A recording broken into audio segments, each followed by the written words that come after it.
ஏசாயா எழுதின தீர்க்க தரிசன புஸ்தகத்தினுடைய 44வது அதிகாரத்தினுடைய 4வது வசனத்தை எல்லாரும் சேர்ந்து வாசிக்க போறோம். 3-4 கூட வாசிக்கலாம். ஏசாயா எழுதின தீர்க்க தரிசன புஸ்தகம் 44ஆம் அதிகாரத்தினுடைய 3-4வது வசனத்தை எல்லாரும் சேர்ந்து வாசிக்க போகலாம்.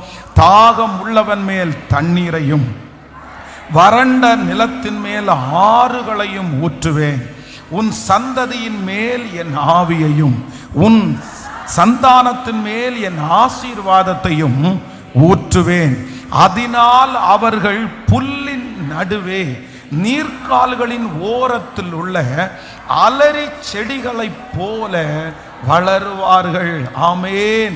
ஆண்டவருடைய பிள்ளைகளே, மாதம் ஆண்டவருடைய சமூகத்திலே ஒரு வாக்கு தத்தத்திற்காக நான் காத்திருந்த போது ஆண்டவர் என்னுடைய இருதயத்திலே வைத்த ஒரு நல்ல வார்த்தை, நீங்கள் நீர்க்கால்களின் ஓரத்தில் உள்ள அலரி செடிகளைப் போல வளருவீர்கள். நீர்க்கால்களின் ஓரத்தில் உள்ள அலரி செடிகளைப் போல வளருவீர்கள். இந்த வார்த்தையை ஆண்டவர் எனக்கு கொடுக்கும் போது வித்தியாசமா இருந்துச்சு. அப்படின்னா ஆண்டவர் நிறைய பிள்ளைகளை வேதத்திலே ஆண்டவர் வளர்த்தினார். அவர்களுக்கு அடையாளத்தை ஆண்டவர் காண்பித்தார். ஆபிரகாமை குறித்து வேதம் சொல்லுகிறது, ஆபிரகாமை ஆண்டவர் வீட்டை விட்டு அவன் இருக்கிற இடத்தை விட்டு வெளியே கொண்டு வந்து கர்த்தர் சொல்லுகிறார், நீ வானத்தை அண்ணாந்து பார், உன்னை நான் எப்படி பெருக பண்ணுவேன்னா வானத்து நட்சத்திரங்களை போல உன்னை பெருக பண்ணுவேன்.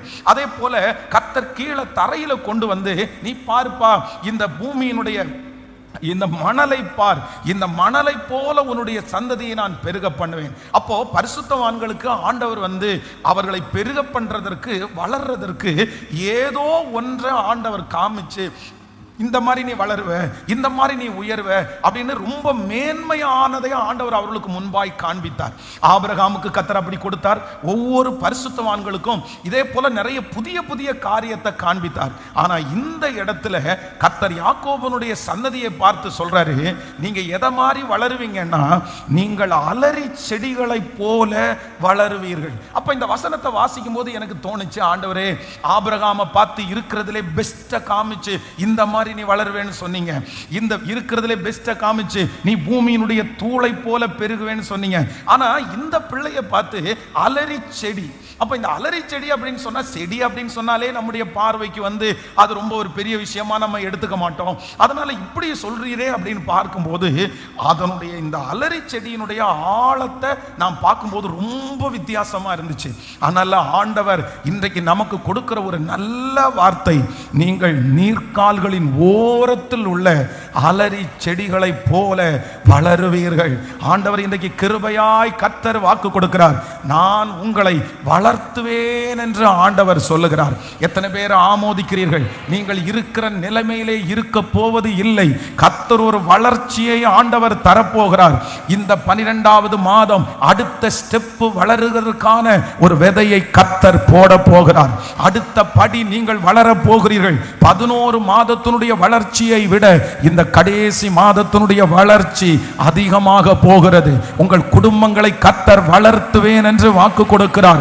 உங்களுடைய வருமானத்தை ஆண்டவர் வளர்த்த போகிறார். நம்புறவங்க ஆமோதிச்சு, நம்முடைய ஆவிக்குரிய வாழ்க்கையிலே கர்த்தர் ஒரு வளர்ச்சியை கர்த்தர் தரப்போகிறார். ஆமேன். தன் காலத்திலே ஆமேன் தன் கனியை தந்து இலையுதிராதிருக்கிற மரத்தை போல இருப்பான். நம்முடைய ஆண்டவர் வளர பண்ணுகிற ஆண்டவர்.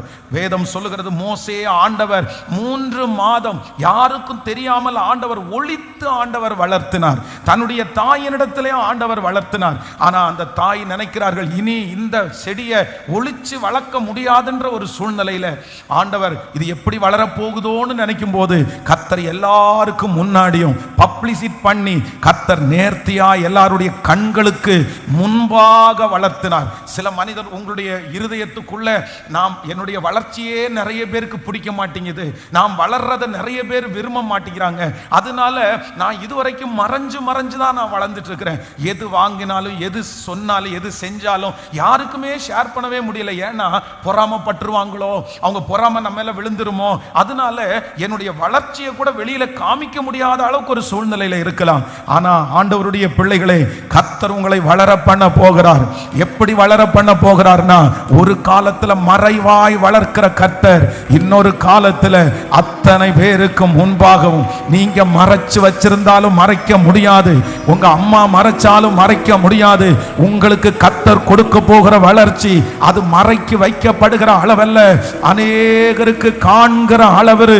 கண்களுக்கு முன்பாக கர்த்தர் வாக்கு கொடுக்கிறார், அவர்கள் கண்களுக்கு முன்பாக உன்னை நான் மேன்மைப்படுத்துவேன். நம்புறவங்க நல்ல கைகளை தட்டி, அவர்கள் கண்களுக்கு முன்பாக மேன்மைப்படுத்துவேன். ஹல்லேலூயா. பொதுவாக நம்முடைய ஊர்லயும் சரி எங்கேயும் சரி இந்த மரம் நடுகிறவர்களை பார்த்தீங்கன்னா, ஃபர்ஸ்ட் மரத்தை நட்டுட்டு ஒரு 5 அடி ஒரு 6 அடிக்கு பார்த்தீங்கன்னா சுத்தி ஒரு சின்ன ஃபென்சிங் மாதிரி அந்த செடிக்கு கொடுத்துருவாங்க. ஏன் அதை கொடுக்குறாங்க அப்படின்னு சொன்னா, ஒரு உயரம் ஒரு 6 அடி 7 அடி வளருகிற வரைக்கும் அந்த செடியை சில மிருகங்களுடைய கையிலிருந்து காப்பாற்ற வேண்டும். ஸோ ஆடு மாடுகள் ஏதாவது அந்த ரோட்டில் அலைஞ்சிருச்சுன்னா அந்த செடியை பறிச்சிரும். நடந்து போறவங்களுக்கு சும்மா கையை வச்சுட்டு அமைதியா இருக்காம அதை பிச்சிருவாங்க. அதுக்காக உலகத்தில் இருக்கிற மனிதன் ஒரு செடியை நடும்போது ஒரு ஸ்டெப் வளர்ற வரைக்கும் அவங்க என்ன பண்றாங்கன்னா அப்படியே மறைச்சு வைப்பாங்க. ஆனா அதற்கு பிறகு ஒருவேளை அந்த செடியை மறைச்சு வைக்கணும்னு நினைச்சா கூட அவர்களால என்ன பண்ண முடியாதுன்னா அதை மறைச்சு வைக்க முடியாது.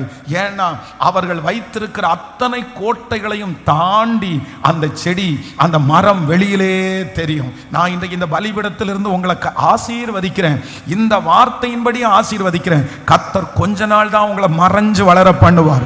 கொஞ்ச நாள் தான் நீங்க மறைஞ்சிருப்பீங்க. நீங்களே நான் வெளியே வர வேண்டாம்னு நினைச்சாலும் கர்த்தர் வளர்த்த ஆரம்பிச்சா அநேகருடைய கண்ணுக்கு முன்னாடி இது நடக்கும் பிரதர், இது நடக்கும் சிஸ்டர். ஆண்டவருடைய வருகை தாமதிக்கும்னா உங்க வளர்ச்சியை பார்த்து அநேகர் பிரமிப்பாங்க. உங்களுடைய வளர்ச்சி அநேகருக்கு வெற்றியாய் தெரியும். உங்களுடைய வளர்ச்சியை பார்த்து அவர்கள் ஆச்சரியப்படுற அளவிற்கு கைகளை மேல தட்டி, இயேசுவே ஆமென், என்னை வளர பண்ணுகிற தேவன், என்னை வளர பண்ணுகிற தேவன். சொல்லுங்க பார்க்கலாம், என்னை வளர பண்ணுகிற தேவன். சொல்லுங்க, என்னுடைய பிள்ளையை வளர பண்ணுகிற தேவன். சொல்ல சொல்ல அந்த மகிமை உங்க மேல கடந்து வரட்டும்.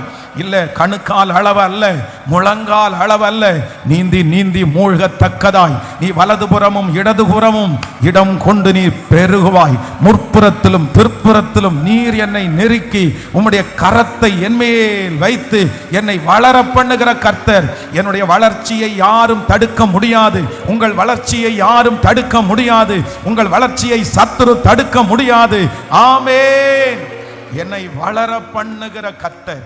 இந்த மாதம் ஆண்டவர் நமக்கு கொடுக்கிற ஒரு நல்ல கீவேர்டு, என்னை வளர்த்துகிற கர்த்தர். என்னை வளர்த்துகிற. எப்படி வளர்த்துவாராமா? வேதம் சொல்லுகிறது, நீர்க்கால்களின் ஓரத்தில் உள்ள அலரி செடிகளைப் போல வளருவீர்கள். அலரி செடிகளை போல வளருவீர்கள். ஆமென். ஆண்டவருடைய பிள்ளைகளே, இந்த அலரி செடியை குறித்து வேதத்தில் நான் நிறைய இடத்துல தேடினேன். சரி, இந்த அலரி செடி என்ன அப்படின்னு பார்த்தா, நம்ம நிறைய பேர் ஒரு செடியை சொல்லுவோம், அரளி செடி, அது வேற. இது அலரி செடி. அப்போ அந்த செடி பாய்சன். நிறைய பேர் அதுல உள்ள விதைகள் எல்லாம் பாய்சன் அப்படின்னு சொல்லுவாங்க. அது வித்தியாசமா மருந்துக்கெல்லாம் பயன்படுது. ஆனா இந்த அலரி செடி என்கிறது ஒரு வித்தியாசமான ஒன்று. வேதத்துல சில காரியங்களை வாசிக்கலாமா? நம்ம முதலாவதாக சங்கீதம் 137வது சங்கீதத்தினுடைய 1வது வசனத்திலிருந்து 3வது வசனம் வரைக்கும் நம்ம வாசிக்க போகிறோம். சங்கீதம் 137வது சங்கீதத்தினுடைய 1வது வசனத்திலிருந்து 3வது வசனம் வரைக்கும். பாபிலோன் ஆறுகள் அருகே நாங்கள் உட்கார்ந்து அங்கே சீயோனை நினைத்து அழுதோம். அதன் நடுவில் இருக்கும் அலரி செடிகளின் மேல் எங்கள் கிண்ணறங்களை தூக்கி வைத்தோம். இன்னொரு விஷயம் கூட வாசிக்கலாமா? அந்த 1வது வசனத்திலிருந்து வாசிக்கலாம். பாபிலோன் ஆறுகள் அருகே நாங்கள் உட்கார்ந்து அங்கே சீயோனை நினைத்து அழுதோம். அதன் நடுவில் இருக்கும் அலரி செடிகளின் மேல் எங்கள் கிண்ணறங்களை தூக்கி வைத்தோம். அடுத்த வசனம், எங்கள் சிறைபிடித்தவர்கள் அங்கே எங்கள் பாடல்களையும் எங்களை பாழாக்கினவர்கள் மங்கள கீதத்தையும் விரும்பி சீயோனின் பாட்டுகளில் சிலதை எங்களுக்கு பாடுங்கள் என்று சொன்னார்கள். நல்லா கவனிச்சுக்குங்க. இந்த இஸ்ரவேல் ஜனங்களுக்கு ஒரு பழக்கம் இருந்துச்சு. என்ன பழக்கம் இருந்துச்சு அப்படின்னா, அவங்க சோகமாயிட்டாங்கன்னா, அவங்க ஏற்கனவே இருந்த நல்ல காலத்தை அவங்க நினைச்சிட்டாங்கன்னா, அவங்க மோஸ்ட்லி அவங்க என்னன்னா இந்த இன்ஸ்ட்ருமெண்ட் அவங்க நிறைய பேர் வாசிப்பார்கள். இது ஒரு நல்ல பழக்கமா இருந்துச்சு. அப்படின்னா நம்முடைய மைண்டுக்கு ரொம்ப ஃப்ரெஷ் கொடுக்கிறது என்ன அப்படின்னா இந்த இன்ஸ்ட்ருமெண்ட். இந்த இன்ஸ்ட்ருமெண்ட்டுக்கும் ஆண்டவருடைய அந்த ஆராதனைக்கும் ஒரு பெரிய கனெக்ட் இருக்கிறது. அதான் மேலிருந்து தள்ளப்பட்ட அந்த தூதன் யார் அப்படின்னு சொன்னா, தன்னுடைய 2 ரெக்கைகளையும் அவன் எடுக்கும் போது அவனுக்கு நிறைய ஆயிரக்கணக்கான இசை வாத்தியங்கள் வாசிக்கப்படும். அதான் நம்ம வாசிக்கும் போது மேலிருந்து தள்ளப்பட்டவன் அவன் யார் அப்படின்னா ஒரு இசை கலைஞனா இருந்தான். அதே போல தாவீதை குறித்து வேதம் சொல்லுகிறது, அவன் ஒரு இசை கலைஞன். இந்த தாவீது அவனுடைய இசையை வாசிக்கும் போது சவுலுக்குள்ளே இருக்கிற பொல்லாத ஆவி அவனை விட்டு வெளியேறிடுச்சு. அப்போ நம்முடைய குடும்பத்தில் நம்முடைய வீட்டில் ஒரு நபர் இசைக்கருவியை வாசிக்கிறது அப்படின்றது ஒரு பெரிய பிளஸிங். அதனால ஆண்டவருடைய பிள்ளைகள் எல்லாருமே நீங்க கண்டிப்பா உங்களுடைய பிள்ளைகளை எதற்கு நேராக நடத்துங்கன்னா இந்த இசை ஞானத்திற்கு நேராய் நடத்துங்க. அவங்க வருங்காலத்தில் தனியாக வர்ஷிப் பண்றதற்கு, ஆண்டவரை ஆராதிக்கிறதற்கு அந்த இன்ஸ்ட்ருமெண்ட் ரொம்ப அவங்களுக்கு பிரயோஜனமா இருக்கும். அப்ப இஸ்ரவேல் ஜனங்கள் அவருடைய வாழ்க்கையிலே கிட்டத்தட்ட நிறைய பேர் அவங்களுடைய ஹேபிட்டா என்னன்னா அவங்க இசையிலே அவங்க வாசிப்பார்கள். அதே மாதிரி ஆண்டவர் யுத்தத்திற்கு புறப்படும் போது என்ன சொல்றாரு, எல்லார் கையிலும் ட்ரம்பட் எடுங்க அப்படின்றாரு. அந்த ட்ரம்பட் எடுத்து அவங்க ஊதும் போது அந்த எக்கால சத்தத்தை கேட்டு அதுலயும் வெரைட்டி இருக்குது. கிளம்புறதுக்கு ஒரு சவுண்டு, சாப்பிட்றதுக்கு ஒரு சவுண்டு, ஆராதிக்கிறதுக்கு ஒரு சவுண்டு, இந்த மாதிரி டிஃப்ரெண்டா அவங்க சவுண்டை அவங்க அந்த இன்ஸ்ட்ருமெண்ட் அவங்க வாசிப்பாங்க. அப்போ ஆண்டவரே அந்த காரியத்தை அவர்களுக்குள்ளே தந்தார். அதனால இன்றைக்கு நீங்க ஒரு தீர்மானம் எடுக்கணும். வருகிற வருடம் ஆண்டவருக்கு சித்தமானால் உங்களுடைய பிள்ளைகளை எதற்கு நீங்க ரொம்ப இன்ட்ரெஸ்ட் படுத்தணும்னா, அவங்க ஏதோ ஒரு இசை கருவியில அவங்க பழகிறதற்கு அவங்களை நீங்க ரொம்ப இன்ட்ரெஸ்ட் படுத்துங்க. அந்த அபிஷேகம் நிறைய பிள்ளைகளுக்குள்ளே இருக்கிறது. நான் நம்புறேன் அந்த பிள்ளைகள் ஆராதிக்க ஆராதிக்க அவருடைய வாழ்க்கை மாறும். அவர்கள் அந்த இன்ஸ்ட்ருமெண்டோட சேர்ந்து ஆராதிக்கும் போது ஆண்டவரிடத்தில் ஒரு கனெக்ட் வரும். உங்க குடும்பத்திற்கு விரோதமாக இருக்கிற சத்துருக்கள் வைக்கப்பட்டு போவார்கள். அப்போ இந்த இஸ்ரவேல், நல்லா கவனிங்க, இந்த இஸ்ரவேல் ஜனங்கள் இப்ப என்ன பண்றாங்கன்னா, இவங்க சோகம் ஆயிட்டாங்கன்னா உடனே அவங்க இன்ஸ்ட்ருமெண்ட் எடுத்து என்ன பண்ண ஆரம்பிச்சிருவாங்கன்னா பாட ஆரம்பிச்சிருவாங்க. இப்போ இவங்க சியோனை நினைக்கிறாங்க. அந்த சியோன் ஒரு காலத்துல கொடி கட்டி பறந்துருச்சு, அங்க பெரிய ஆசீர்வாதம் உண்டாயிருந்துச்சு. இவங்க தான் அங்க ஒரு பெரிய கிங் ராஜாவா இருந்தாங்க. இப்போ அந்த சியோன் சிறைபிடிக்கப்பட்டு அந்த சியோன் மோதி அடிக்கப்பட்டு சியோன் சின்ன பின்னம் ஆயிருச்சு. அப்ப அதை நினைச்சு இவங்க என்ன பண்றாங்கன்னா அந்த ஆற்றோரத்துல உட்கார்ந்து அழுறாங்க. இவங்க பாடுகிற சத்தத்தை கேட்டு பக்கத்துல இருக்கிறவங்க எல்லாம் நீங்க இந்த பாட்டை இன்னொரு டைம் பாடுங்க, இன்னொரு டைம் இந்த பாடு, அது ரொம்ப பிடிச்சிருச்சு. அப்போ வேதம் சொல்லுது, இவங்க வாசிச்சுட்டு இருந்த அந்த இன்ஸ்ட்ருமெண்ட் பாபிலோன், நீங்க 1வது வசனம், அதன் நடுவில் இருக்கும் அலரி செடிகள் மேல் எங்கள் கிண்ணறங்களை தூக்கி வைத்தோம். எல்லாரும் சத்தமாய் அந்த வசனத்தை வாசிங்க. அலரி செடிகளின் மேல் எங்கள் கிண்ணறங்களை தூக்கி வைத்தோம். கவனிங்க, இவங்க என்ன பண்ணிட்டு இருக்காங்கன்னா ஆராதிச்சுட்டு இருக்கும் போது களைச்சு போய் அந்த இன்ஸ்ட்ருமெண்ட்டை வைக்கணும். இப்போ ஆத்தினுடைய தண்ணீர் ஓடுது, நிறைய இடத்துல ஈரமா இருக்கும். அப்போ இவங்க அந்த இன்ஸ்ட்ருமெண்ட்டை எது மேல தூக்கி வச்சாங்கன்னா அலரி செடியின் மேல. நீங்க எத்தனை பேர் இந்த கிண்ணறங்களை பார்த்துருக்கீங்கன்னு தெரியாது. கிண்ணறங்கள் ஓரளவு எப்படிதான் இருக்கணும், வெயிட்டா தான் இருக்கும். அது கிட்டார் மாதிரி ரொம்ப அந்த ஈஸியா நீங்க லைட் வெயிட்டா இருக்காது. நம்ம பொதுவாக செடிகளுக்கு மேல நம்ம எந்த பொருளையும் என்ன பண்ண முடியாது சொல்லுங்க. நீங்க செடிகளுக்கு மேல ஒரு செங்கல்ல தூக்கி வச்சிருவீங்களா? இல்ல செடிகளுக்கு மேல நீங்க அப்படி ஒருவேளை நீங்க ஒரு துணியே பாருங்க, பெட்ஷீட் ஏதாவது துவைச்சு செடிக்கு மேல நீங்க காய போட்டீங்கன்னா, நீங்க அந்த பெட்ஷீட்டை காய போட்டு திரும்பி எடுக்கும் போது அந்த செடியெல்லாம் எப்படி கிடக்கும், வளைஞ்சு சாஞ்சு, சிலது உடஞ்சே போகும். ஏன் அப்படின்னா செடியினால ஒரு வெயிட்டை என்ன பண்ண முடியாது, தாங்க முடியாது. ஆனா இந்த அலரி செடிக்கு ஒரு பவர் இருக்குது. இந்த அலரி செடி நம்ம நினைக்கிறது மாதிரி சாதாரணமான செடி இல்லை. இந்த செடி கிட்டத்தட்ட 12 அடி வரைக்கும் மேல வளர்ந்து எந்த அளவுக்கு இப்படி வளருதோ அந்த அளவுக்கு அப்படியே சாஞ்சு வளைஞ்சு அப்படி ஒரு கூடாரம் மாதிரி இது மாறிடும். அப்போ இவர்கள் அந்த கிண்ணறங்களை தூக்கி வைக்கும் போது அந்த செடி என்ன செடியா இருந்துச்சுன்னா வளர்ந்த செடி மட்டுமல்ல, அது ரொம்ப ஸ்ட்ராங்காய் வளருகிற செடியா இருந்தது. நாம் நான் விசுவாசிக்கிறேன், கர்த்தர் இன்றைக்கு இந்த மாதம் நமக்கு வாக்கு கொடுக்கிறாரு. நீங்க அலரி செடிகளை போல வளருவீர்கள், நீங்கள் அலரி செடிகளை போல வளருவீர்கள். நம்பர் 1, கர்த்தர் ஒரு வாக்கு தத்தத்தை கர்த்தர் தருகிறார். இனி ஆண்டவர் உங்களை வளர்த்துவது பிடுங்கப்படுவதற்கு அல்ல, இனி ஆண்டவர் உங்களை வளர்த்துவது மிதிக்கப்படுவதற்கு அல்ல. கர்த்தர் சொல்கிறார், நான் உங்களை வளர்த்துவேன், ஆனா ஸ்ட்ராங்கா. கர்த்தர் எதையும் தாங்கக்கூடிய வளர்ச்சியை ஆண்டவர் உங்களுக்கு தருவேன் என்று நம்புறவங்க நல்ல கைகளை தட்டி எஸ் ஆமென். பிரதர் நீங்க வளருவீங்க, சிஸ்டர் நீங்க வளருவீங்க. கர்த்தர் உங்களை எப்படி வளர்த்துறாருன்னா, ஆண்டவர் உங்களை ரொம்ப ஸ்ட்ராங்கா வளர்த்த போறாரு. கர்த்தர் உங்களை ஸ்ட்ராங்கா வளர்த்த போறாரு. கர்த்தர் உங்களை உறுதியாய் வளர்த்த போகிறார். இனி அந்த இடத்திலே ஆமென் யாரும் உங்களை சாய்த்து போட முடியாது. இதுவரைக்கும் சிலருடைய வாழ்க்கையினுடைய வளர்ச்சி வந்தாலே உங்களுக்கு பயமா இருக்கலாம்.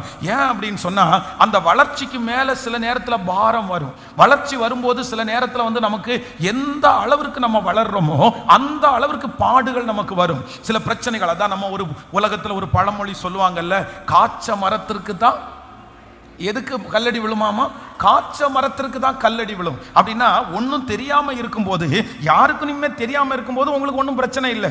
உங்களை தெரிஞ்சவங்க 5 பேர்னா 5 பேர் தான் பிரச்சனை. ஆனா நீங்க 50 பேருக்கு தெரியும் போது அதுக்கு மாதிரி. அப்போ ஒரு மனுஷன் வளர வளர அந்த மனுஷனுக்கு என்ன அதிகம்னா, நிறைய பாரங்கள் அதிகம். சில நேரத்தில் சிலர் என்ன பண்ணுவாங்கன்னா, இதுக்காகவே வளர வேண்டாம்னு நினைப்பாங்க. ஐயோ நம்ம எதுக்கு அந்த வாயில நிக்கணும், வம்புல நிக்கணும், நமக்கு இது போதும், இதுக்கு மேல நம்ம வளரக்கூடாது, ஓவரா வளர்ந்தாலே பெரிய பிரச்சனை வரும் அப்படின்னு நம்ம நிறைய பேரு வளர்ச்சியை தடை செய்கிறவர்கள் இருப்பார்கள்.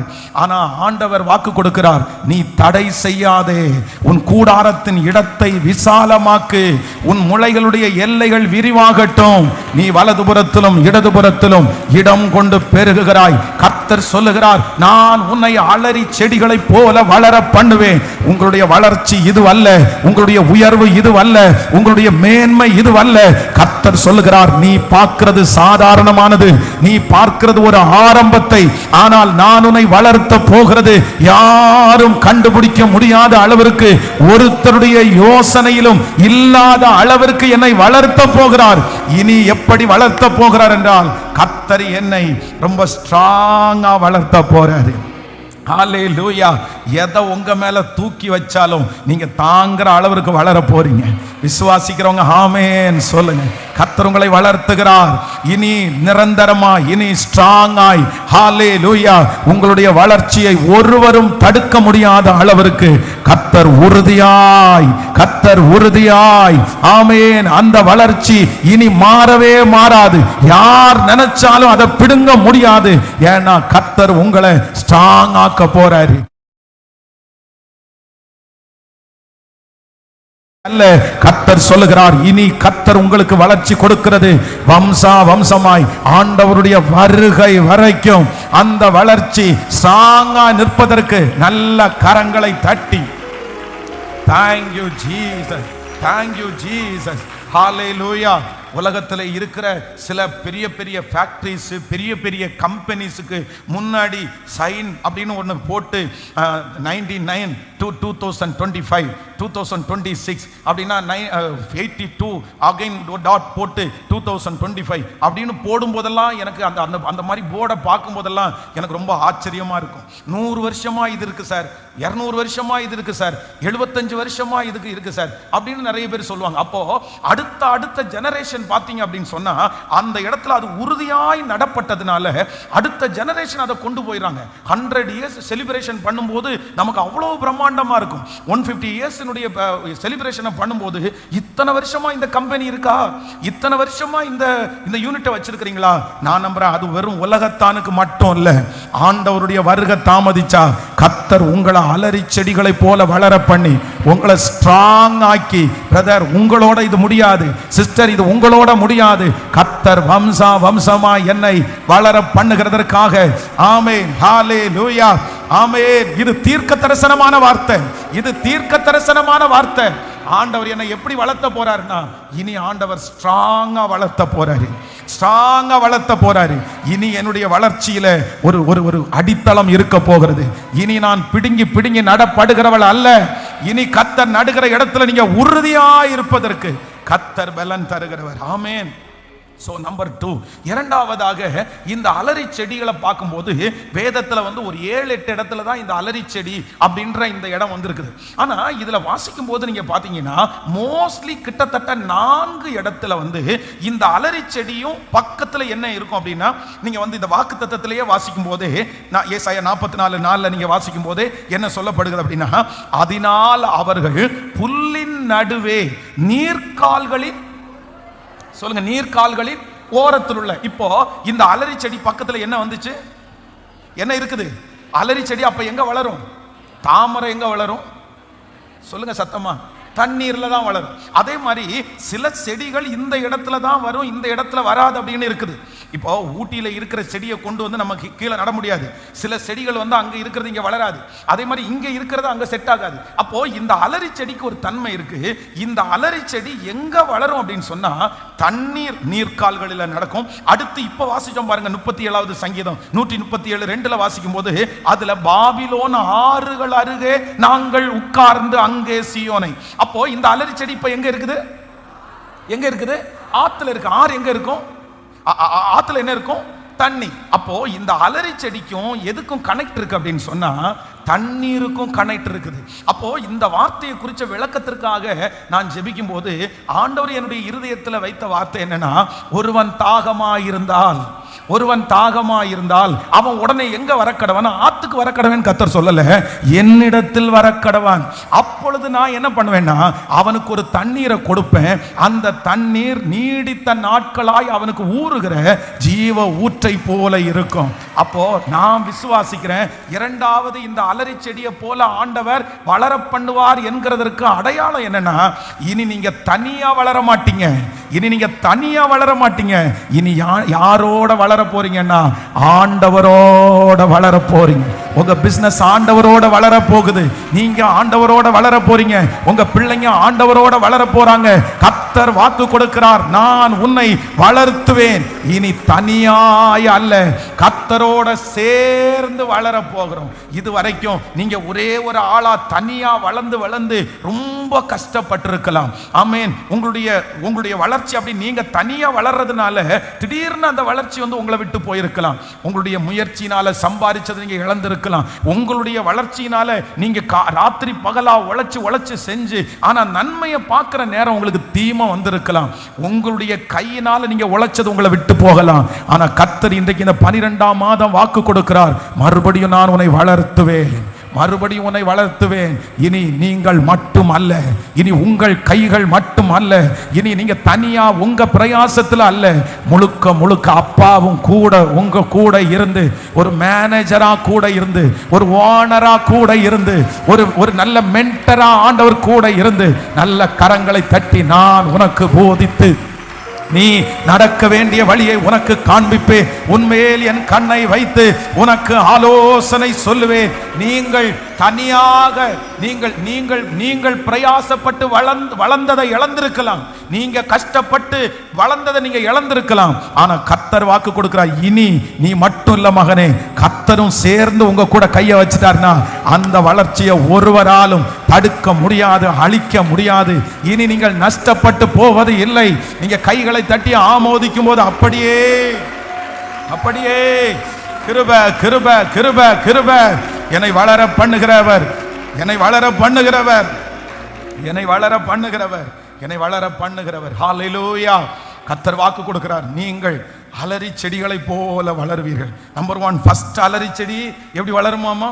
எப்படி ஸ்ட்ராங்காய், எவ்வளோ வெயிட்டை தூக்கி வச்சாலும் அது எப்படி நிற்கும்னா உறுதியாய் நிற்கும். உங்க வளர்ச்சி நீ எப்படி இருக்க போகுது சொல்லுங்க, எல்லாரும் சொல்லுங்க. நீங்க விசுவாசிக்கணும். நீ விசுவாசித்தால் தேவனுடைய மகிமையை காண்பாய். ஒரு வளர்ச்சி இருக்குது. இந்த 12வது மாசத்திலிருந்து கர்த்தர் உங்களை வளர்ச்சிக்கு நேராய் கொண்டு போகிறார். நெக்ஸ்ட் இயர் நீங்க நினைக்கிறத விட ஒரு வளர்ச்சி உங்களுக்கு உண்டாகும். 2026வது வருஷம் கர்த்தருடைய வருகை தாமதிக்குமானால் உங்களை பல பக்கத்துல கர்த்தர் வளர்த்த போறாரு. இதுவல்ல உங்க வளர்ச்சி, பல இடங்களிலே கர்த்தர் வளர்த்த போகிறார். ஆமென். அந்த வளர்ச்சி முதல்ல எப்படி இருக்க போகுதுன்னா, நான் உன்னை உறுதியாய் வளர்த்துவேன். நான் உன்னை ஸ்ட்ராங்கா வளர்த்துவேன் மகனே, நீ பயப்படாத. உன் மேல என்னதான் தூக்கி வச்சாலும் அது உன்னை சேதப்படுத்தவே படுத்தாது. நம்பர் 2, இரண்டாவது, நான் உன்னை வளர்த்துவேன். எப்படி வளர்த்துவேன் அப்படின்னு சொன்னா, இனி நீ தனியாலாம் வளர மாட்டேன். நீ தனியா வளர்ந்த போது கஷ்டமா இருந்துச்சு, நீ தனியா வளரும் போது உனக்கு டென்ஷனா இருந்துச்சு, நீ தனியா வளரும் போது எல்லாமே நீயே சுமக்கிறது மாதிரி இருந்துச்சு, நீ ரிலாக்ஸே இல்லாம வளர்ந்த, நீ ரொம்ப டென்ஷனா வளர்ந்த, நீ வளர்ந்த, ஆனா பிரயாசத்தோட வளர்ந்த. ஆனா இனி உன்னை வளர்த்த போறது நானும் கூட நின்று வளர்த்துவேன். உனக்கு அந்த டென்ஷன் தெரியாது. ஏன்னா நான் சுமக்க தேவை இல்லை, எனக்காக அவர் சுமப்பார், எனக்காக அவர் தாங்கி கொள்ளுவார். என் கூட இருந்து தடுமாறாம ஒரு மென்டரா எனக்கு இருந்து போதிச்சு சொல்லி கொடுத்து ஹல்லேலூயா. கிருபை வேணும்ன்றவங்க இந்த அபிஷேகத்தை கேட்கிறவங்க, வாலிப தம்பிங்க கேளுங்க, தங்கச்சிங்க கேளுங்க. இயேசுவா, நீங்க என்ன வளர்த்துவீங்கன்னு வாக்கு கொடுத்துட்டீங்க. ஆனா கண்டிப்பா என் கூட நீங்க இருந்து சொல்ல அந்த மகிமை நிறைய பேர் மேல கர்த்தர் இப்பொழுது ஊற்றுகிறார். பிரதர், இனி உங்க குடும்பத்துல நீங்க வளர்த்துறதில்ல, கர்த்தர் ஹல்லேலூயா. நீரூற்று அண்டையிலே ஆறுகள் இருக்கிற இடத்துல கர்த்தர் என்னை கிருபையாய் வளர்த்துகிறவர். Thank you Jesus. நம்பர் 3, மூன்றாவதாக, இந்த அலரி செடிகளை குறித்து நான் வேதத்தில் வாசிக்கும் போது எனக்கு ரொம்ப ஆச்சரியமான ஒரு காரியம் இருந்துச்சு. அப்படின்னா யோபுவின் புஸ்தகத்தினுடைய நீங்கள் 40ஆம் அதிகாரத்தினுடைய 22, 23 வசனங்களை வாசிக்கலாமா? யோபு 40ஆம் அதிகாரத்தினுடைய ஆமென் எடுத்துக்கொள்ளலாம். 22ஆம் அதிகாரம் 22வது வசனத்திலிருந்து வாசிக்கலாம். தலைகளின் நிழல் அதை கவிந்து நதியின் அலரிகள் அதை சூழ்ந்து கொள்ளும். இதோ நதி புறப்பட்டு வந்தாலும் அது பயந்தோடாது. யோர்தான் நதியனத்தினை தண்ணீர் அதன் முகத்தில் மோதினாலும் அது அசையாமல் இருக்கும். நீங்க இது என்னன்னு சொன்னா நீங்க முன்னாடி வாசிக்க முடியும். நீங்க 40ஆம் அதிகாரத்தினுடைய அது ஒரு மிருகத்தை குறித்து ஆண்டவர் அந்த இடத்துல சொல்லுவாரு. நீங்க வாசிக்கும் போது அது எத்தனாவது வசனம்னா, நீங்க முன்னாடி 40 நீங்க அந்த வசனத்தினுடைய முன்னாடி வசனத்துக்கு போங்க பார்க்கலாம். ஆமா, எத்தனாவது வசனம் அது? ஆமா, நீங்க 20வது வசனத்தை வாசிக்கலாம். 20வது, காட்டு மிருகங்கள் யாவும் விளையாடுகிற மலைகள் அதற்கு மேய்ச்சலை விளைவிக்கும். அதுக்கு அடுத்த வசனம், அது நிழல் இல்ல, இதுக்கு முன்னாடி அது வரும், அதுக்கு ஒரு பேர் இருக்கும் பாருங்க. லிவியாதான் மாதிரி அதுவும் ஒரு மிருகம், யெகபோத். ஆமா, அந்த வசனத்தை வாசிங்க. எத்தனாவது வசனம் அது? 15வது வசனத்தை வாசிங்க. ஆமென். இப்போதும் பிகமோத்தை நீ கவனித்து பார், உன்னை உண்டாக்கினது போல அதையும் உண்டாக்கினேன், அது மாட்டை போல புல்லை தின்னும். அடுத்து வாசிங்க, அடுத்த வசனம் 16. இதோ அதனுடைய பலன் அதன் இடுப்பிலும் அதனுடைய விரியம் அதன் வயிற்று நரம்புகளிலும் இருக்கிறது. அது தன் வாளை கேதுருவை போல நீட்டுகிறது, அதன் இடுப்பு நரம்புகள் பின்னி கொண்டிருக்கிறது. நல்லா கவனிச்சுக்குங்க. இந்த யோபுனுடைய புஸ்தகத்துல ஆண்டவர் நிறைய மிருகங்களை குறித்து சொல்றாரு. அப்படின்னா நம்முடைய இந்த உலகம் பிரயலத்தில் அழிகிறதுக்கு முன்னாடி பெரிய பெரிய மிருகங்கள் இங்கே வாழ்ந்தது. இப்போ கூட சமீபத்தில் பார்த்தீங்க அப்படின்னு சொன்னா அரியலூர் பக்கத்தில் டைனோசருடைய முட்டையை எடுத்தாங்க அப்படின்னு எல்லாம் நம்ம நிறைய போட்டோஸை பார்க்குறோம்ல. அப்படின்னா பெரிய பெரிய மிருகங்கள் வளர்ந்ததற்குரிய அடையாளங்கள் நம்முடைய இடத்துல பல இடங்களில் வைக்கப்பட்டிருக்கிறது. இந்த டைனோசர் அப்படின்ற இடத்துல சில இடத்துல எலும்பு கூட எல்லாம் சும்மா பிளாஸ்டிக்ல செஞ்சு வச்சிருப்பாங்க. ஆனால் நமக்கு அதை பார்க்கும்போதே பிரம்மாண்டமா இருக்கும். ஐயோ, இவ்வளோ பெரிய மிருகங்கள் எல்லாம் உலகத்தில் வாழ்ந்து அப்படின்னா அதனுடைய கால் தடங்களை வச்சு விஞ்ஞானிகள் அறிவுபூர்வமா அதை கன்ஃபார்ம் பண்ணிட்டாங்க, இந்த மாதிரி வாழ்ந்திருக்கு அப்படின்னு. ஆனா அவங்க கண்டுபிடிக்கிறதுக்கு முன்னாடியே ஆண்டவர் வேதத்துல ஆண்டவர் எழுதி வைத்தார். அதை குறித்த வெளிப்பாடை யாருக்கு கொடுத்திருக்கிறார்னா யோபுக்கு கொடுக்கிறாரு. அப்போ யோபு சில மிருகங்களை குறித்து எழுதுறாரு, லிவியாதான் அப்படின்னு எழுதுறாரு, சில பாம்பு வெரைட்டியை கொடுத்து எழுதுறாரு. ஆனா இங்க எழுதுற பிகமோத் அப்படின்ற ஒரு அது எப்படி இருக்கும்னு தெரியல. ஆனா அதுல எனக்கு ஒண்ணு ஆச்சரியமா இருந்தது என்னன்னா, அது தன்னுடைய வாளை நீட்டிச்சிருச்சுன்னா எப்படி இருக்குமாமா? உலகத்துல ரொம்ப உயரமா வளரக்கூடியது எது? கேதுரு. நீதிமான் பனையை போல செழித்து லீபனோனில் உள்ள கேதுருவை போல வளருவான். அப்போ கேதுருன்றது ரொம்ப நீளமான ஒண்ணு. அது வாழை நீட்டிச்சுன்னா கேதுரு மாதிரி வாழை நீட்டுமாமா. அப்போ எந்த அளவுக்கு அது பெருசா இருந்திருக்கும். இப்போ இந்த பிகமோத்தை குறித்து இந்த யோபு சொல்லிட்டே வராரு. சொல்லிட்டே வரும்போது இது எப்படி மூச்சு விடும், இது எப்படி வாழை நீட்டும், இது அதனுடைய முகத்துல தண்ணி மோதி அடிச்சா கூட அதுக்கு என்ன செய்யலாமா, அது அந்த அளவுக்கு பெரிய மிருகம். ஆனா இந்த மிருகம் போய் என்ன பண்ணும்னா ஒரு இடத்துல படுத்துக்கும், ஆத்து பக்கத்துல. இந்த அலரி செடிகளை சுற்றி அலரி செடி இருக்கும், உள்ளுக்குள்ள என்ன பண்ணுமாமா, இந்த மிருகம் படுத்திருக்கும். இந்த அலரி செடிகள் இந்த உள்ள படுத்து கிடக்கிற மிருகத்தை வெளியே காமிக்க முடியாத அளவிற்கு இது எப்படி வளர்ந்துருக்குமா அப்படின்னு சொன்னா, அவ்வளவு நெருக்கமானதாய் அப்படியே ரொம்ப பாத்தீங்கன்னா அது கனெக்டடா. வெளியே இருந்து பார்த்தா அலரி செடி மட்டும்தான் தெரியுமே தவிர உள்ள அவ்வளவு பெரிய மிருகம் ஒளிஞ்சிருக்கிறது யாருக்குமே தெரியாது. ஹல்லேலூயா. நான் விசுவாசிக்கிறேன் ஆண்டவருடைய பிள்ளைகளே, அலரி செடிகளை போல நீங்கள் வளர்வீர்கள். அலரி செடிகளை போல கர்த்தர் நம்மளை எப்படி வளர்த்துவார் அப்படின்னு சொன்னா, நம்மளை அங்கங்காய அல்ல, கர்த்தர் சொல்லுகிறார் நான் உன்னை கனெக்டா, ஆமே, நம்மை நெருக்கமாய் கர்த்தர் வளர்த்துகிறதற்கு நல்லவராய் இருக்கிறார். இந்த மாதம் வந்துச்சு, அடுத்து 3 மாதம் தாண்டி வந்துருச்சு, அடுத்து 1 வருஷம் தாண்டி வந்துருச்சு. அப்படின்ற கதையை இனி கர்த்தர் எடுத்து போட்டு, தாவீது நாளுக்கு நாள் விருத்தி அடைந்தான், சேனைகளின் கர்த்தர் அவனோடு கூட இருந்தார். ஆண்டவர் உங்களை வளர பண்ண போகிறார். கர்த்தர் இனி நெருக்கமாய் நம்புறவங்க நல்ல கரங்களை தட்டி முழு பலத்தோடு ஸ்தோத்திரம் ஸ்தோத்திரம் ஸ்தோத்திரம். ஆண்டவர் உங்களை அடர்த்தியாய் வளர பண்ண போகிறார். சொல்லுங்க, ஆண்டவரே இந்த வார்த்தைக்கு ஆமென். கர்த்தர் எங்களை கிருபையாய் நடத்த போகிறதற்காக நன்றி. சடுதியான ஒரு வளர்ச்சி உங்களுக்கு வரப்போகிறது. நினையாத ஒரு வளர்ச்சியை ஆண்டவர் எனக்கு தரப்போகிறார். ஹல்லேலூயா, ஆமென். ஆண்டவர் என்னை கர்த்தர் அடர்த்தியாய் வளர்கிற கர்த்தர். இப்ப கையை உயர்த்தி சொல்லுங்க பார்க்கலாம், கர்த்தர் எங்களை அலரி செடிகளை போல வளர்த்துகிற கர்த்தர். கைகளை உயர்த்தி இந்த வார்த்தை எங்கள் தலையின் மேல் ஆம் என்றும் ஆமேன் என்றும் ஆமே நடக்க போகிறதற்காய் ஸ்தோத்திரம் ஸ்தோத்திரம் ஸ்தோத்திரம். நீங்க சொல்ல சொல்ல அந்த வார்த்தையினுடைய மகிமை நம்மை முழுவதுமாய் மூடட்டும். ஆமேன். அடர்த்தியாய் வாழ்வதற்கு, ஆமேன், எல்லாவற்றையும் மறைக்கிற அளவிற்கு வாழ்வதற்கு எனக்கு கிருபை கொடுக்கிற கர்த்தர் அவர் நல்லவராயிருக்கிறார். கர்த்தர் திரும்ப திரும்ப வாக்கு கொடுக்கிறார், நான் உன்னை வளர பண்ணுவேன், நான் உன்னை வளர பண்ணுவேன். நம்பர் 1, நம்ம எப்படி வளர பண்ணுவாராமா? ஆமேன். அலரி செடிகளை போல வளர பண்ணுவார்.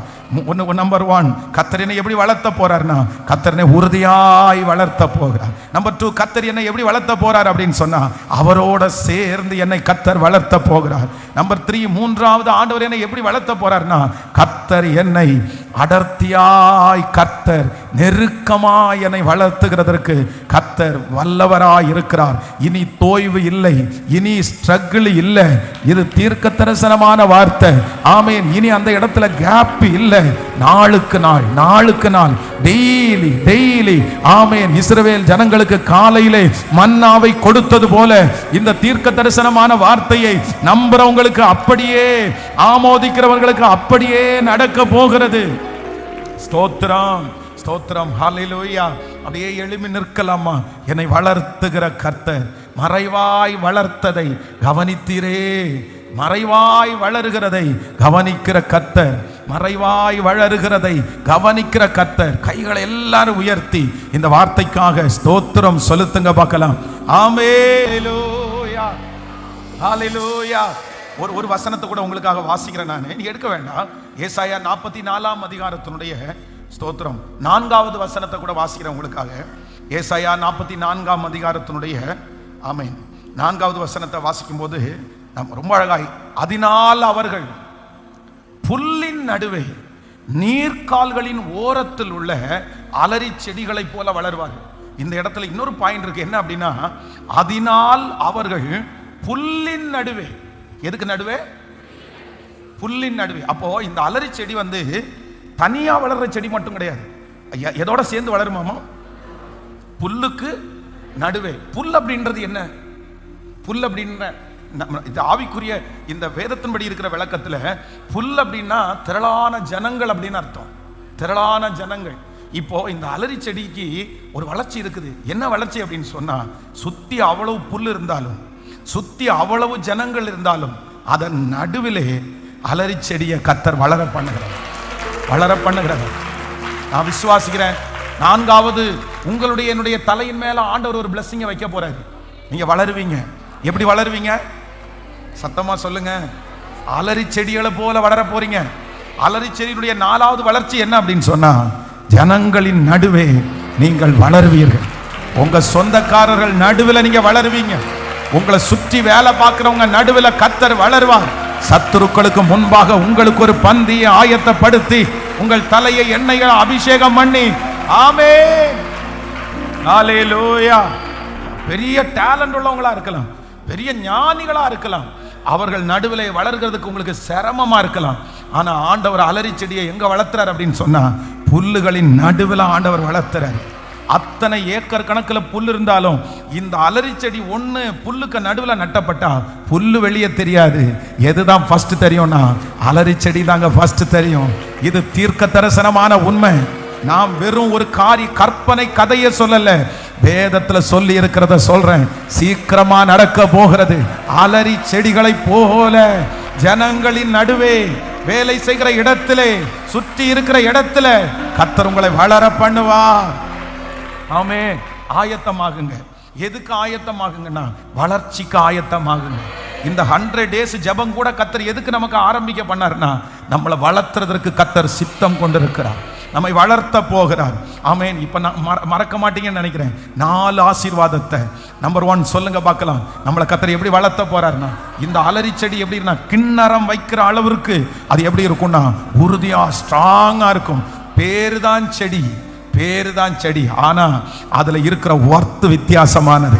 வெளியில நம்ம பார்வைக்கு செடியா தான் இருப்போம், ஆனா எப்படி இருப்போம்னா, கர்த்தர் நம்மள ஸ்ட்ராங்கா, ஆமென், இவனுக்குள்ளேயும் இப்படிப்பட்ட ஒரு பலன் இருக்கான்னு நிறைய பேர் பிரமிக்கிற அளவிற்கு தான் ஆண்டவர் நம்மளை வைக்க போறார். விசுவாசிக்கிறீங்களா?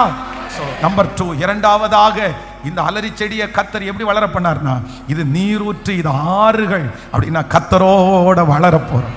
எனக்கு இந்த 4 பாயிண்ட்ல ரொம்ப பிடிச்சது என்ன அப்படின்னு சொன்னா, இது போதும் ஆண்டவரே, என்னை தனியா வளர்த்தாதீங்க,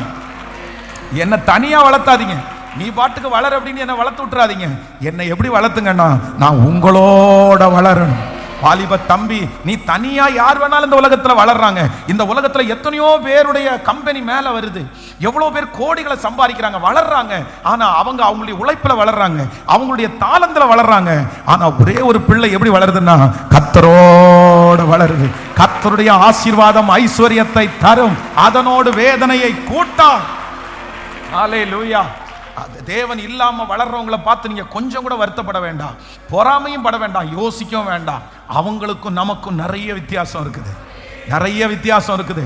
அவங்க எப்படி வேணாலும் வளருவாங்க, அவங்க என்ன வழியில வேணாலும் வளருவாங்க. ஆனா கர்த்தர் நம்மோட இருக்கிறதால நேர்த்தியாய் வளர்த்துவார். ஹல்லேலூயா. நம்பர் 3, மூன்றாவதாக ஆண்டவர் எப்படி வளர்த்துறாராமா, அடர்த்தியாய் வளர்த்துவார். அப்படின்னா உள்ளுக்குள்ள அத்தாச்சோடு மிருகம் படுத்திருக்குது, வெளியில ஒண்ணுமே தெரியல. எது மட்டும்தான் தெரியுதுன்னா, அலரி செடி மட்டும்தான் தெரியுது. காரணம் என்னன்னா, அது எப்படி வளர்ந்துருக்குது, கேப் இல்லாம நெருக்கமாய் கர்த்தர் எப்படி நம்மளை வளர்த்த போறாருன்னா, அப்படியே தொடர்ச்சியாய். இனி ஸ்ட்ரகிள் இல்லை, ஆமென், இனி தோய்வு இல்லை, இனி இடையில எந்த ஆபத்துகளும் இல்லை, அப்படி வளர்த்த போறாரு. ஆமென். நம்பர் 4, நாலாவதாக இந்த அலரி செடியை கர்த்தர் எங்க வளர்த்துறாரு அப்படின்னா, புல்களின் நடுவே, அப்படின்னா ஜன கூட்டத்தின் நடுவே. ஆமென் சொல்லுங்க. இப்ப அந்த பாட்டினுடைய அந்த சரணத்தை பாடுவோம். நான் மறைவாய் வளருதை கர்த்தர் கவனித்திருக்கிறார், என் கருவை உன் கண்கள் கண்டதே. நல்ல கைகளை தட்டி இந்த மாதம் கர்த்தர் நம்மை பிரிப்பரேஷனுக்கு நேராய் கர்த்தர் நடத்தி, ஹல்லேலூயா, ஹல்லேலூயா, என்னை கிருபையாய் நடத்துகிறவர். ஆமென். என் கருவை உன் கண்கள் கண்டது. ஹல்லேலூயா. 11 மாதங்கள் கைவிடாத அப்பா, 11 மாதங்கள் என் பிரச்சனையிலெல்லாம் என் கூட இருந்த அப்பா, இந்த 12வது மாதத்துல என்ன அதிசயமா நடத்தி, என்ன மகிமையா நடத்தி, கிருபையாய் நடத்தி, ஒரு புதிய ஆண்டுக்குள்ள என்ன கொண்டு போகிறதற்காய் கரங்களை தட்டி இந்த தேவன் என்றென்றைக்கும் உள்ள சதா காலங்களிலும் எனது தேவன். அவர் மரண பரியந்தம் என்னை நடத்துவார், என்னை நடத்துவார். அவர் என்னை மரண பரியந்தம் நடத்துவார். தகப்பனே, இஸ்ரவேலின் ஜெயபலமானவரே, இந்த 11 மாதங்களும் நீர் எங்களை கைவிடல, நீர் எங்களை கைவிடல. ஒன்னும் இல்லாத இடத்திலிருந்து சில பிள்ளைகளை தூக்கி எடுத்து, குப்பையிலிருந்து தூக்கி எடுத்து இவ்வளவு தூரம் வளர்த்தினது நீங்க தான்ப்பா. எங்க அம்மா எங்களை ஒரு லிமிட்டுக்கு மேல வளர்த்த முடியாது, எங்க அப்பா எங்களை வளர்த்த முடியல, ஆனா இவ்வளவு தூரம் எங்களை வளர்த்து கொண்டு வந்தது நீங்க தான்ப்பா, நீங்க தான்ப்பா. அந்த தேவன் இன்றைக்கு எங்களுக்கு வாக்கு கொடுத்தீங்கல்ல, உன்னை அலறி செடியை போல நான் வளர பண்ணுவேன், அலறி செடியை போல வளர பண்ணுவேன். நீங்க சொன்ன இந்த நல்வார்த்தையை, இந்த சத்தத்தை கேட்கிற ஒவ்வொரு பிள்ளைகளுடைய தலையின் மேலும் ஆம் என்றும் ஆமேன் என்றும் அப்படியே வைக்கப்படுவதாக. இந்த மாதம் துக்க செய்தி இல்லை, இந்த மாதம் அலைச்சல் இல்லை, இந்த மாதம் பயப்படுத்துகிற எந்த காரியமும் இல்லை. அப்பா, இந்த மாதம் முழுக்க முழுக்க நாங்க நன்றி சொல்லுகிற ஒரு மாதமா அமைச்சு கொடுங்க. எங்க வாயிலிருந்து தேங்க்ஸ் வந்துட்டே இருக்கணும். நீர் சுகப்படுத்தினதற்காக நன்றின்னு சொல்லணும், நீங்க வளர்த்தினதற்காக நன்றின்னு சொல்லணும். அப்படி கர்த்தரை துதிக்கிற ஒரு துதிய எங்க வாயில இந்த மாதம் நீர் வைக்க போகிறதற்காக ஸ்தோத்திரம்ப்பா, நன்றி. இன்றைக்கு இந்த செய்தியை கேட்டுட்டே இருக்கும் போது எத்தனை பேர் பிள்ளைகளுடைய இருதயத்துல கலக்கம் இருக்குன்னு எனக்கு தெரியாது. ஐயா, ஒண்ணுமே செய்யலையே, இந்த வருஷம் தானே எனக்கு சோதனை மேல சோதனையா இருக்குது. இந்த வருஷத்தினுடைய துவக்கம் நல்லா இருந்துச்சு, ஆனா முடிவு கலக்கமா இருக்கிறது மாதிரி இருக்குது. முடிவு என்னமா முடியுமோ? இந்த வருஷத்தை நான் நல்லா முடிச்சுக்கிடுவேனா? இந்த வருஷத்தை நான் சரியா முடிக்க முடியுமா? அப்படியெல்லாம் யார் குழம்பி போயிருந்தாலும், ஐயா நடத்துறது நீங்க தானே ஐயா, உங்களால செய்ய முடியாதது ஒண்ணுமே இல்லையே. எங்க பிள்ளைகளை ஆச்சரியமாய் நடத்தி இந்த மாதம் முடிகிறதுக்குள்ள சந்தோஷப்படுத்தி, நித்திய மகிழ்ச்சி உன் தலையின் மேல் இருக்கும், சஞ்சலமும் தவிப்பும் ஓடி போகும் என்கிற வார்த்தையை அப்படியே நிலைப்படுத்துவீராக. நன்றி ஆண்டவரே. எங்க பிள்ளைகள் குடிக்கிற தண்ணீர், சுவாசிக்கிற காற்று, சாப்பிடுகிற ஆகாரம், செய்கிற வேலை, பண்ணுகிற பிரயாணம், எல்லாவற்றிலும் என் அப்பாவுடைய கரம் எங்களோட வல்லமையா இருக்கட்டும் ஆண்டவரே. இந்த 21 டேஸ் நிறைய நாங்க ப்ரிப்பரேஷன் பண்ணணும். நெக்ஸ்ட் இயர் எங்களை கொண்டு, எங்க குடும்பத்தை கொண்டு, திருச்சபையை கொண்டு நீங்க என்னென்ன திட்டம் வச்சிருக்கிறீங்கன்றத எங்க எல்லாரிடத்துலையும் இந்த 21 நாள்ல நீங்க பேசிடணும் ஆண்டவரே.